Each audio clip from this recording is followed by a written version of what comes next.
I witam w kolejnej części Mass Effect. Mass Effect 2. Moja ulubiona część. Ma chyba moją ulubioną muzykę. Też chociażby już tutaj w tym pięknym ekranie tytułowym. Tak, pozwolę sobie przeczytać wstęp do Mass Effect 2, który się pojawia zawsze na początku, ale zawsze jest za mało czasu, żeby go przeczytać. Więc no, znając już jedynkę, możemy spokojnie dowiedzieć się tego, co tu jest napisane. Miesiąc po niszczycielskim ataku getów na Cytadelę, społeczność galaktyki stara się znów stanąć na nogi. Flota Przymierza poniosła ogromną ofiarę, aby ocalić Radę Cytadeli i zaskarbić ludzkości miejsce w tej prestiżowej grupie. Teraz Rada stanęła w obliczu dowodów, jakoby do galaktyki powrócili żniwiarze. Olbrzymie maszyny, które co 50 000 lat niszczą wszystkie zaawansowane cywilizacje. Aby zapobiec plotkom, Rada postanowiła, że Shepard i Normandia zajmą się zniszczeniem ostatnich punktów oporu getów. Oficjalnie winą za inwazję obarczono gety i ich przywódcę, zbuntowane widmo.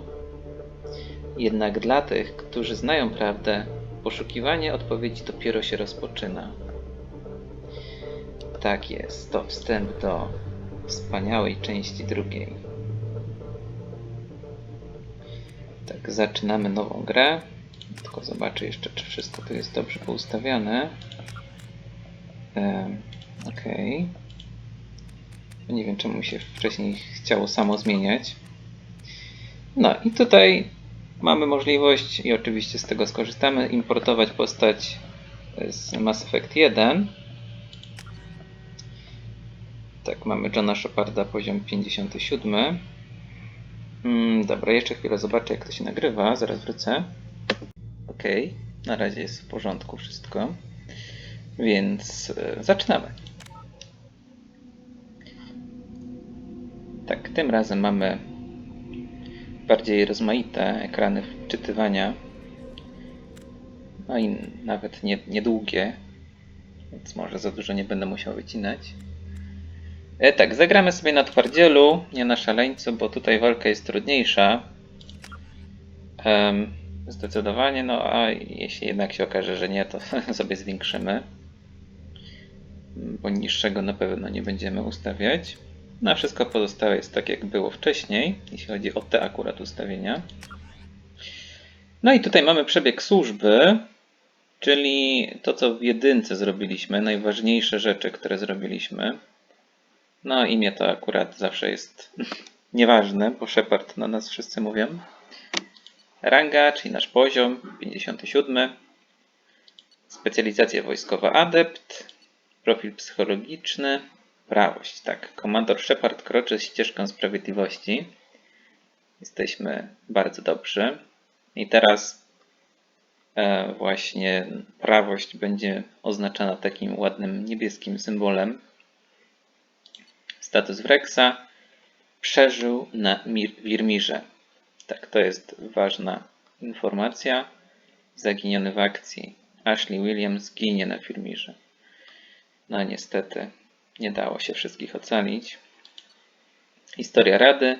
Rada zostaje ocalona podczas ataku na Cytadelę. No, zobaczymy, czy to wyjdzie na dobre. Miejsce w Radzie. Shepard rekomenduje kapitana Andersona na stanowisko w Radzie. Tak, ogólnie te 4 ostatnie to najważniejsze decyzje, jakie tutaj podjęliśmy w pierwszej części, które będą miały wpływ na dalsze losy galaktyki. Dobra, kontynuujemy.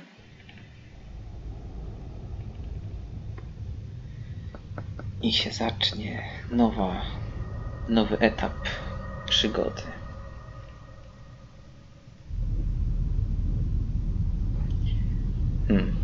Co to za planeta jest?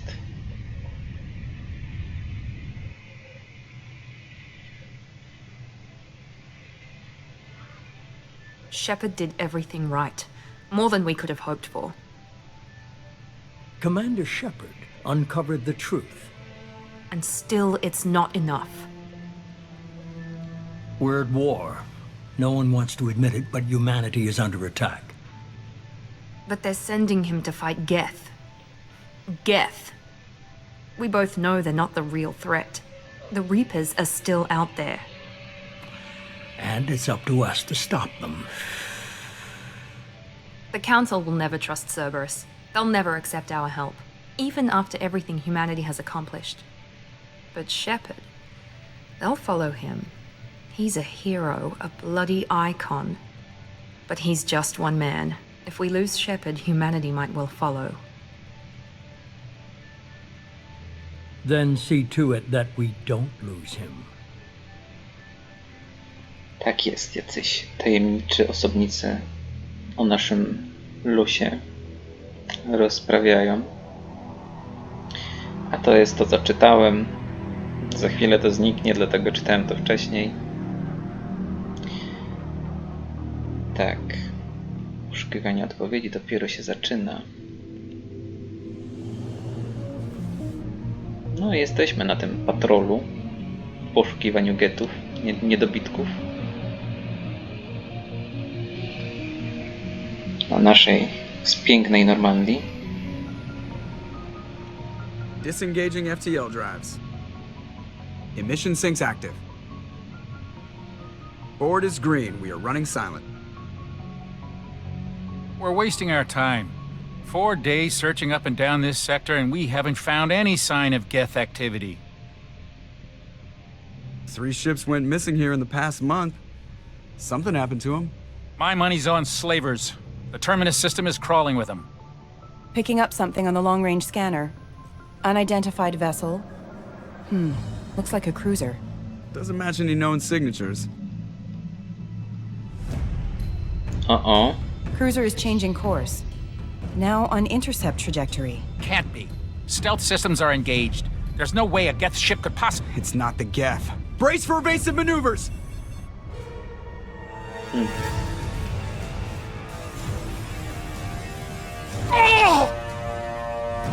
O. Presley! Kinetic barriers down. Multiple hull breaches. Weapons offline. Somebody get that fire out.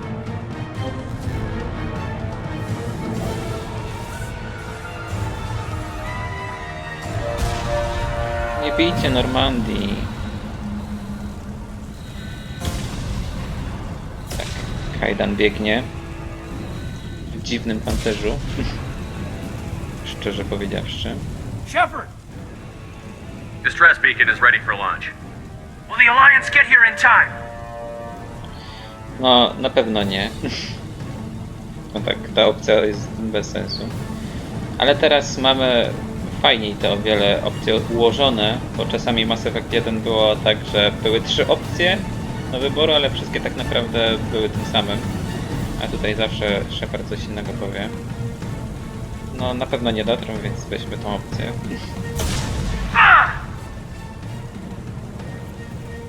I'm not doing this just so they can find our frozen corpses. Get everyone onto the escape shuttles. Joker's still in the cockpit. He won't abandon ship. I'm not leaving either. Nie, idziesz, uciekasz. I need you to get the crew onto the evac shuttles. I'll take care of Joker. Commander! Keaton, go. Now. Aye, aye.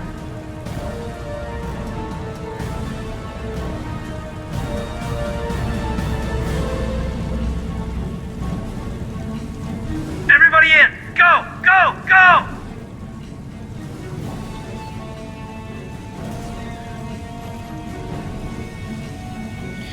No, ratujcie się kto może.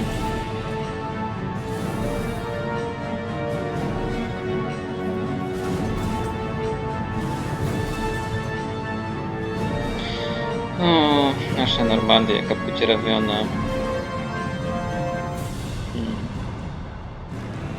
Smutny widok.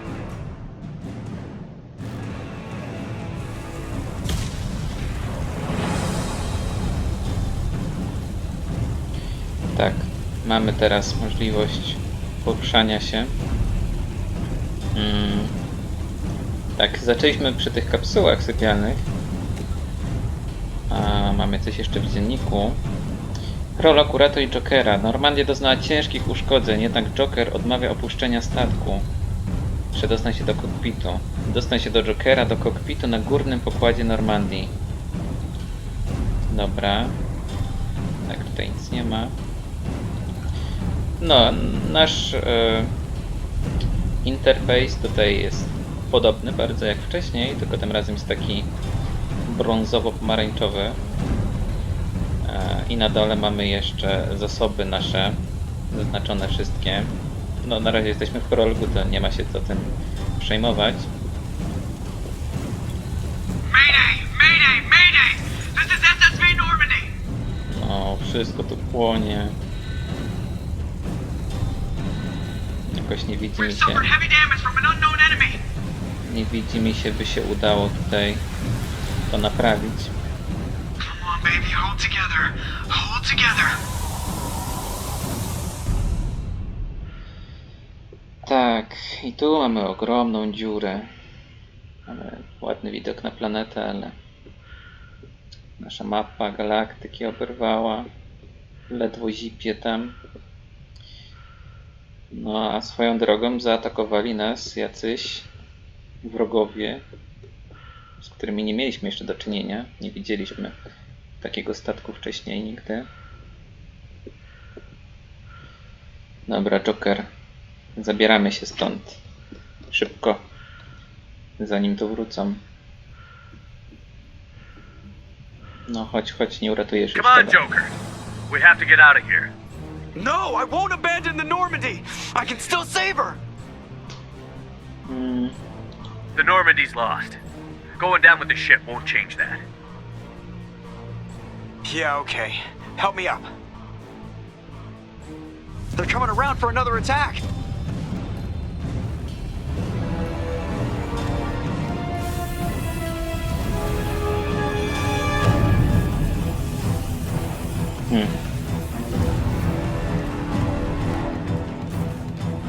Ah! Watch the arm!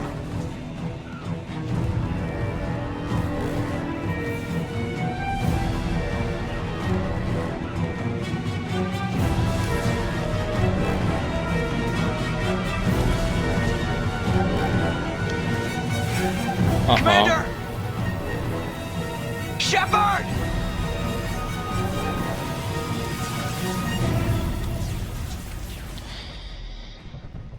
No i Shepard nie dotarł do kapsuły.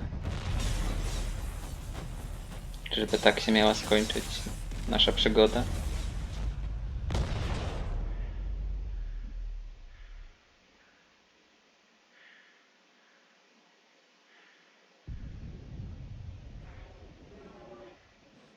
Jeszcze kombinezon nam się rozszczelnił.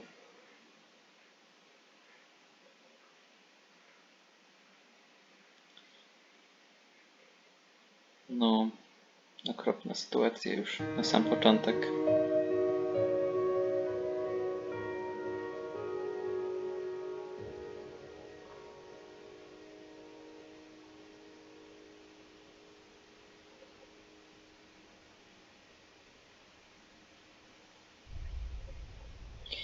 Mass Effect 2.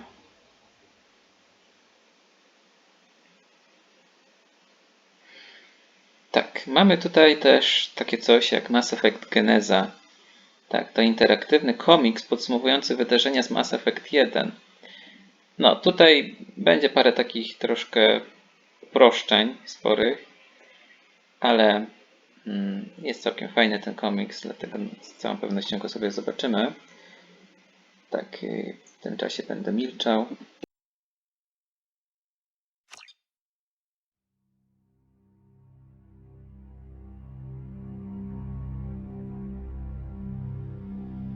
Just another routine mission. Why do they always say that before a mission? Of course it's routine. You haven't done anything yet. It's everything that happens along the way. The choices you make, the paths you choose, that turn the routine into anything but. Of course, that's how it started. A routine mission, answering a distress call. And look where that got me. We were testing out the Normandy, Captain Anderson's new ship, when the distress call came in. An Alliance patrol on Eden Prime had been attacked. They'd seen something they couldn't explain. And whatever it was massive. I hit the ground with my lieutenant, Caden Olenko. A good kid, loyal, by the book, with a talent for biotics. We came across the lone survivor of the patrol, Gunnery Chief Ashley Williams. A soldier to the core. Tough, disciplined, ready to take on whatever came her way. Ashley joined up with us and took us to the spot where she lost her squad. That's when we saw it. The ship. Like nothing I'd ever seen. It was massive, scorching the colony and everything around it as it blasted away. We followed the path of destruction to an artifact, a beacon left by a long-dead race called the Protheans. The colony had dug it up, and whoever attacked them had tried to take it. Chief Williams made the mistake of getting too close. It hit her with some type of energy. I grabbed her and threw her out of the way. That's when it hit me. Hard. Every muscle in my body went rigid.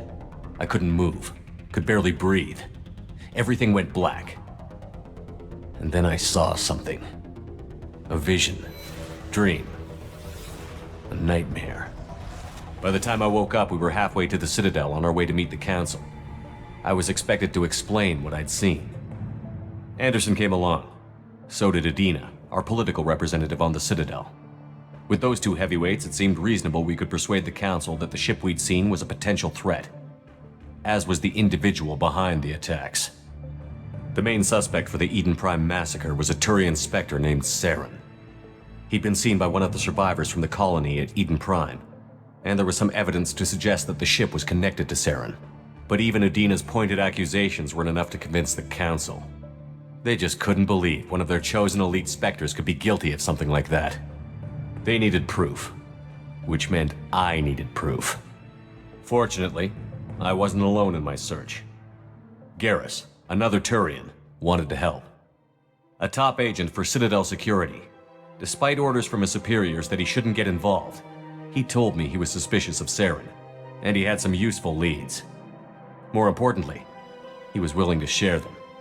That led me to Rex, the biggest, nastiest-looking Krogan bounty hunter I'd ever seen. He turned out to be more than just a brute. It was his intel that led to a fugitive with incriminating evidence on Saren.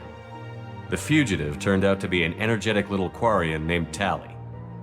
A tech expert with a knack for hacking, she'd procured some information on Saren. Evidence that proved Saren was dirty. Tali's evidence proved that Saren was responsible for the massacre on Eden Prime, and that the immense warship we'd spotted was in fact Saren's flagship. But it went much further. Saren was trying to find a way to bring back a race of sentient machines from dark space. Machines allegedly responsible for cleansing the galaxy of all organic life. These Reapers were blamed for wiping out all life 50,000 years ago, including the Protheans, then disappearing back through the mass relays to dark space, leaving no trace they'd ever been. That explained why Saren was after the beacon, and it made some sense out of my visions. But not much else.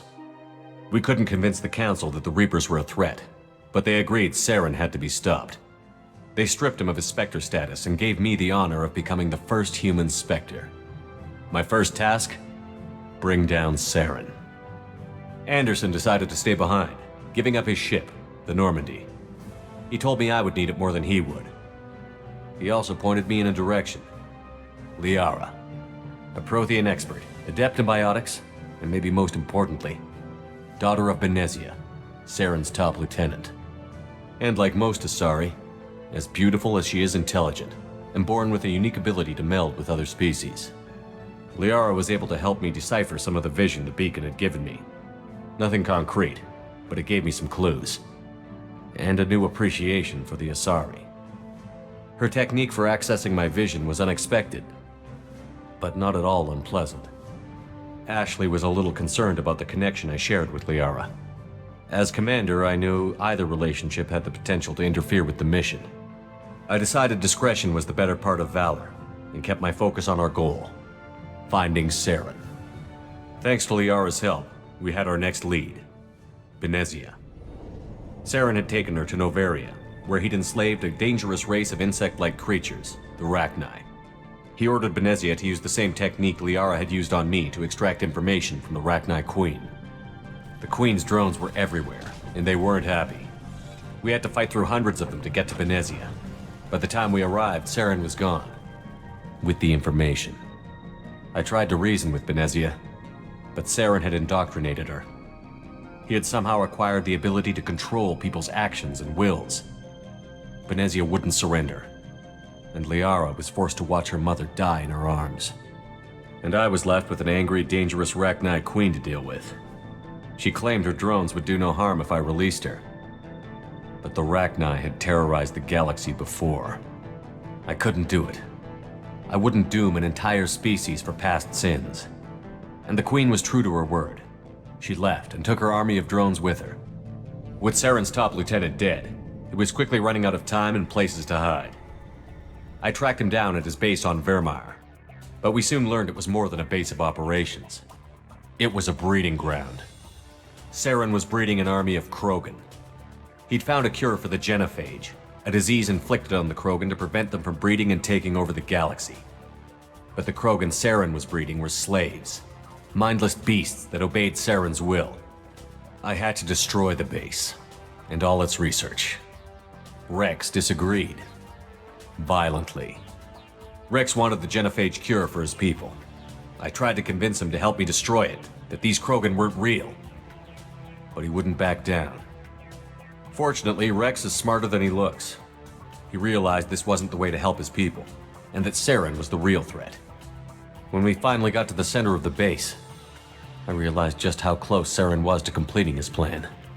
He was already in communication with the Reapers. Sovereign, Saren's flagship we'd all assumed was just a ship, was a Reaper. It spoke to me, threatened me. I could feel the menace it had for every living thing. It wanted me dead. It wanted us all dead. And I knew it was capable of doing just that. What I couldn't understand was why Saren would help it. But there was no time to think about it. Sovereign knew where we were. We had to destroy the base and get the hell out. I split up my team in 2 squads, sending Ash with one and Caden with the other as a distraction. We had a nuke, and we planned to use it. Before we could detonate the bomb, Saren showed up. We fought. I stalled him to make time for my team. And in talking to him, I realized the truth. It wasn't Saren who was indoctrinating everyone. It was Sovereign. The Reaper. And Saren was in deeper than all of them. He tried to convince me he was still in control, said he found a way to reduce the Reaper's influence, but he was kidding himself. Or believing the lies Sovereign was telling him. Before I could convince him to stop, he ran, leaving me just seconds to extract my squad mates. I tried, but I wasn't fast enough. I could only save one of them. Ash was a good friend, and a great soldier. But I had to choose, and I chose Caden. That was the last time Saren would slip away from me. I knew then, the next time we met, one of us would die. With my team mostly intact, we chased Saren and his army to Ilos, a long-lost planet that had once belonged to the Protheans. As we prepared for what we knew would be a desperate fight, I spoke to my crew. We were just one ship, against Saren's growing army. I assured them all that despite the odds, we could defeat him. I'd never tell anyone, but I had my doubts. Leaving Ashley behind had hardened my resolve, but revealed a soft spot in my defenses. How many more friends and allies would I be willing to sacrifice in order to stop Saren? We arrived on Ilos, close behind Saren. Once on the planet, we discovered a Prothean databank that helped me put the final pieces of my vision together. The Reapers had come 50,000 years ago, and every 50,000 years before that, each time purging the galaxy of life. The Protheans had fought and died, like every species before them. But a few survived long enough to leave a parting gift. The Protheans had discovered that the Citadel was the key to controlling the mass relays. By sabotaging the Citadel, they found a way to close the relays to dark space, slowing the Reapers' return, giving us the time we needed to find a solution to stop the Reapers once and for all. Saren knew this. He was leading his army to take control of the Citadel and re-establish the relays to dark space, bringing the waiting Reapers here to destroy us all. We followed him to the Citadel. It was intact, but heavily damaged. He had caught the Council fleets by surprise, and they were only now regrouping. And with Sovereign as his flagship, there was little hope the fleets could counterattack with enough strength to take back the Citadel. But Saren was done running, and I was done chasing him. As the Alliance and Citadel fleets battled Saren's army outside, I cornered the Turian bastard in the Citadel tower and confronted him. He died believing that the Reapers would save him. As I fought to regain control of the Citadel, the Council's flagship, the Destiny Ascension, fell under attack. Despite Saren's death, Sovereign and Saren's army continued to fight. The Council was aboard the Destiny Ascension, and they were requesting assistance. But I knew in order to help them, I would have to put our human Alliance fleet in jeopardy. The Council had to be saved. They represented the hearts and minds of the galactic community. Without them, the fleets would be in disarray. Even with the Citadel back in my control, Saren defeated, and the Normandy leading the combined galactic fleet, the battle against Sovereign, a single Reaper, was relentless. It took the combined fleets of humanity and the other races, but in the end, Sovereign fell. But the costs were immense. While humanity's efforts in the war earned us our first seat on the Council, it was a hollow victory. The Reapers were still out there. I knew the fight was far from over, but as the one who'd led the fight against Saren, I was given new responsibilities. The choice of humanity's first counselor was left for me to decide. On the one hand, Udina, the lifetime politician. Ruthless and ambitious, he would easily navigate the political landmines that would soon be put in front of him. The other choice, Captain Anderson, the career soldier. Tough but fair, but a friend, and someone I could trust. Both great leaders in their own right. Anderson didn't want the job, which was a sure sign he'd be perfect for it. No ambition to get in the way. The war was over.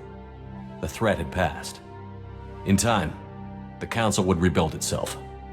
The Citadel could be repaired. Even the pain of lost friends would fade. But none of that mattered if the Reapers were still out there. And if they were all as powerful as Sovereign, we had to find a way to stop them. I had to find a way. I gathered my crew, took my ship, and went in search of answers. Officially, the Council would only say I was assigned to cleanup duty, rooting out any remnants of Saren's army. Just another routine mission.